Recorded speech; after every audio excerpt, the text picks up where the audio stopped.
How do you analyze body language in historical figures? Imagine trying to read a person's mind just by looking at their face or posture.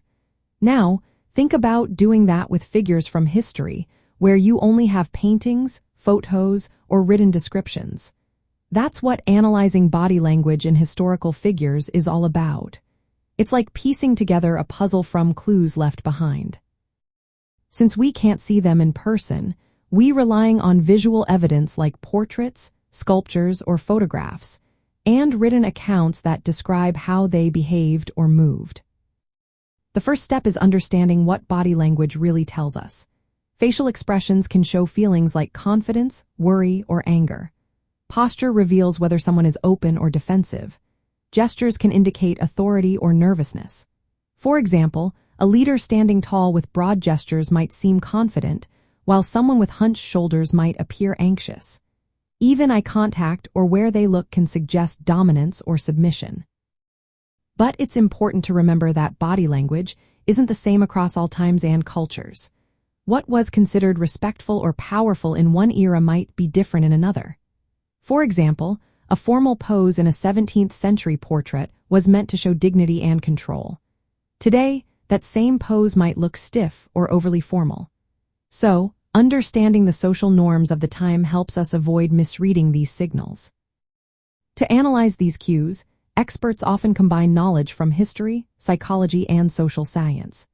They examine facial expressions in portraits or descriptions, looking for tiny signs like furrowed brows or lip movements that hint at feelings. They study posture and how a figure positions their body. Leaning forward can mean engagement, while standing rigid might show tension or authority.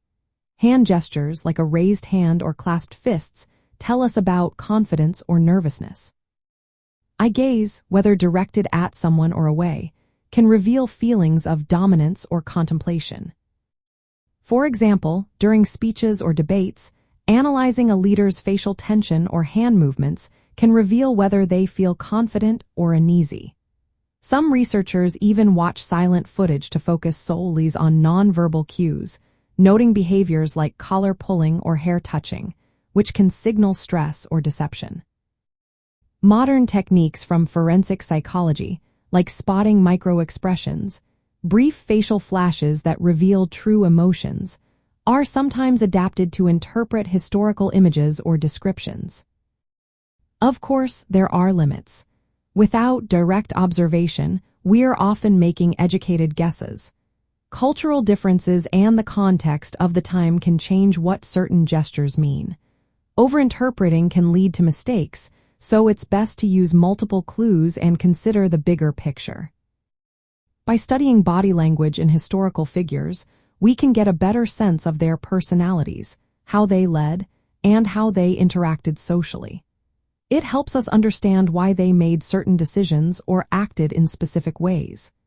This kind of analysis adds a new layer to history, human behavior, and social dynamics, giving us a peek into their inner worlds.